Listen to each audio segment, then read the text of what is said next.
বন্ধুরা নমস্কার। বিষয় ঠাকুরের অভয় বাণী। বন্ধুরা, কেউ নিষ্ঠা সহযোগে পরিশ্রম করেছেন অথচ ফল পাননি, এটা হতেই পারে না। যেমন একে একে দুই হয়, দুয়ে দুয়ে চার, এটিও তেমনই সত্য। যেভাবে যেরকম পরিমাণে পরিশ্রম করবেন তিনি তার ফল পাবেনই পাবেন। হয়তো সময়ের কিছুটা তারতম্য হলেও হতে পারে, কিন্তু পরিশ্রম করেছেন ফল পাননি, সাধনা করেছেন সিদ্ধি হয়নি, এটা হতে পারে না। এই যে সমগ্র বিশ্বে কত ট্যালেন্ট, তারা কেউ ঘুমিয়ে ঘুমিয়ে তো এরকম ট্যালেন্ট তৈরি হয়নি। কঠোর পরিশ্রম সাধনা, তার বিনিময়ে কেউ সঙ্গীতজ্ঞ হয়েছেন, কেউ ম্যাজিশিয়ান হয়েছেন, কেউ মিউজিশিয়ান হয়েছেন, কেউ কবি হয়েছেন, কেউ লেখক হয়েছেন, কেউ অভিনেতা অভিনেত্রী হয়েছেন, কেউ বাদক হয়েছেন। এই ট্যালেন্ট তো এমনি এমনি হয়নি। কেউ সাধু হয়েছেন, সন্ন্যাসী হয়েছেন। কঠোর পরিশ্রম, কঠোর কৃচ্ছ সাধন। ভগবান কিন্তু এই দিক থেকে একেবারে কাউকে কিন্তু বিমুখ করেন না। সে দুষ্ট মানুষও যদি হয়, তাকেও সে যেরকম পরিশ্রম করেছে তার ফল হবে।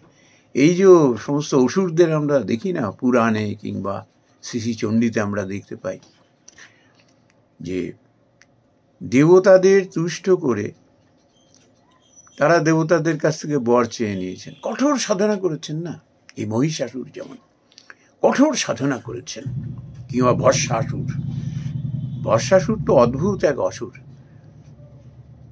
শিবকে তুষ্ট করে শেষকালে শিবকেই মারতে গেলেন। তো অসুররাও সেরকম ভগবানকে তুষ্ট করে তার বর প্রাপ্ত হয়ে শেষ পর্যন্ত তাদেরই স্বর্গ থেকে বিতাড়িত করে দিলেন।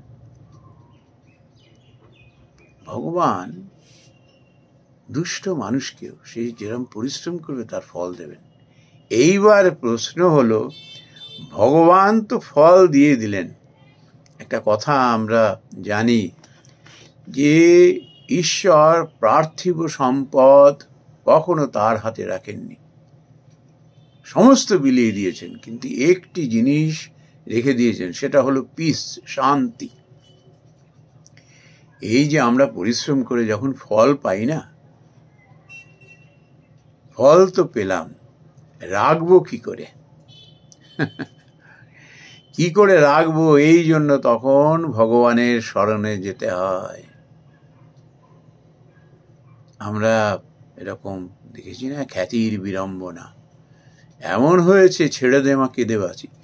তখন শান্তির খোঁজে ছোটাছুটি করছেন। ভগবানের হাতে সেই শান্তিটি রয়েছে, সেটি পেতে অন্য রাস্তা তোমায় নিতে হবে। যেন কি হয়, আমরা জীবনে কষ্ট করে সাধ্য সাধনা করে অনেক ট্যালেন্টের অধিকারী হই, তারপর একে একে আমাদের মধ্যে যত অবগুণগুলো আসতে শুরু করে দেয়, তার মূল অবগুণটি হলো অহংকার। এই অহংকারটি আমাদের না ক্যান্সারের মতো দেহ মনের মধ্যে ঢুকে যায়, শেষ পর্যন্ত সব নিঃস্ব করে দিয়ে আমাদের শেষ করে দেয়। কি হয় যে সাধ্য সাধনা করে তো এটা পেলাম, কিন্তু এটাকে আমি রাখবো কেমন করে যেন আমার কাছ থেকে পালিয়ে না যায়, আমাকে ছেড়ে না চলে যায়। আমার মধ্যে যেন অহংকার, অভিমান, এগুলো যেন এসে আশ্রয় না নেয়।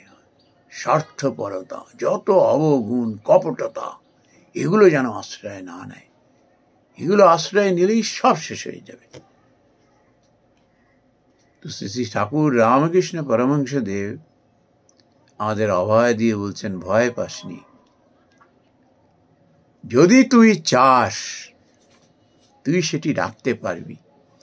It can be retained permanently with you, whatever you gained by severe practice is sadhana. ঠাকুর কি বললেন?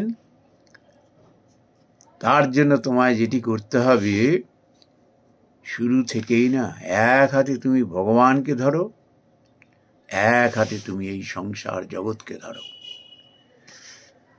তাহলে দেখবে তিনি তোমাকে পথ দেখিয়ে দেবেন, প্রতি পদে পদে তোমাকে এগিয়ে নিয়ে যাবেন, বেচালে তোমার পা পড়বে না। আমরা জগৎ সংসারে কত যে আমরা অসহায়, কেউ মুখ চুকে বলতে পারি না এই ঘর ছেড়ে বেরালাম আবার এই সুস্থ শরীরে ফিরে আসতে পারবো কিনা, কেউ জানি না আজকে আমার এই নাম যশ কাল কি হবে, কেউ বলতে পারি না। ঠিক আমাদের শরীর যেরকম নষ্ট হয়ে যায় সেরকম ঠাকুর আমাদের অভয় দিয়ে বলছেন, ভয় পাসনি, তুই যেটা কষ্ট করে অর্জন করেছিস আমি সেটা রাখার ব্যবস্থা করছি। কি না, এক হাতে ভগবানকে ধরো আর এক হাতে তোমার জগৎ সংসারকে ধরো, তাহলে দেখবে আর তোমার ভয় থাকবে না। ভগবান তোমাকে পথ দেখিয়ে দেখিয়ে নিয়ে যাবেন, তোমার কোনো ভয় থাকবে না। তারপর আরো বললেন, তারপর কি করবে? যখন তোমার এই পার্থিব ডিউটি কর্তব্য কর্ম শেষ হয়ে যাবে না, তখন তুমি দু হাতে ভগবানকে ধরো, then you will get permanent peace in life. এই নাম যশ খ্যাতি তোমার কাছে না আলুনি লাগবে, আর ভালো লাগবে না। এগুলো অনেক মিষ্টি খেতে খেতে যেমন মিষ্টি দেখলে বমি আসে, উদ্গার আসে, সেরম তোমার হয়ে যাবে। তখন তুমি শান্তির সন্ধানে আসছো না, পিস।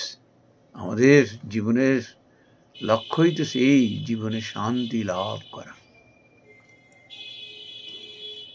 শ্রীমদ্ ভগবদ গীতায় বলছেন না, অনন্যশ্চিন্ত্যন্তে মাং ইয়ে জনা পরিযুপাসতে তেষাং নিত্যাভিযুক্তানাং যোগক্ষেম বহামি অহম।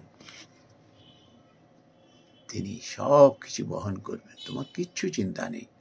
অনন্য চিন্ত হয়ে, not dual thinking, not dual thought,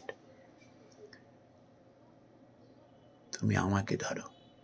সেইটাই ঠাকুর খুব সহজ ভাষায়, আমরা তো সবাই পণ্ডিত না, কটার পণ্ডিত, সবই তো আমরা মুখ্য সূক্ষ্ম মানুষ, এই জগতে বাস করি। আমরা তো বুঝতে পারি পরে, কয়েকটা পাস করলেই তো আর জ্ঞানী হওয়া যায় না। এটা তো ঠাকুর বুঝিয়ে দিয়েছেন। তিনি মুখ্য হয়ে সো কল্ড এই ধরায় এসেছেন এই কারণে, শিক্ষা দেওয়ার জন্য। যে কয়েকটা পাস করলে আর বড় বড় লেকচার দিতে পারলে আর কলম চালাতে পারলেই তাকে জ্ঞানী পুরুষ বলে না, পণ্ডিত পুরুষ বলে না। ঠাকুর তার নিজেকে দিয়ে দেখিয়ে দিলেন, দেখো জ্ঞান কাকে বলে। ঠাকুর ছিলেন নিরক্ষর, আর তার পার্ষদরা কিরকম ছিলেন, তার ভক্তরা কিরকম ছিলেন, উচ্চ উচ্চ শিক্ষিত। কাছে এসে, তার কাছে এসে আর কোথাও ঠাঁই পেতেন না, জ্ঞানের কুল কিনারা হারিয়ে ফেলতেন। এই জন্য ঠাকুর বলেছেন, যা তুমি জীবনে অর্জন করেছ সেটি যদি রক্ষা করতে চাও, ভগবানের শরণ নাও। সংসারের দায়িত্ব কর্তব্য সেগুলোও পালন করো, আর তাকে ধরো। তার কারণ that supreme power is the most and beloved guide to you. That supreme power will guide you to reach the goal in your life. ঠাকুর আমাদের প্রাণের ঠাকুর। আমরা যে জ্ঞানের কথা আমরা ধরতে পারি না, আমাদের ধরা ছোঁয়ার বাইরে দিয়ে চলে যান, আর তিনি কত সহজ সরলভাবে আমাদের তার সন্ধান দিয়ে গেছেন। নমস্কার বন্ধুরা।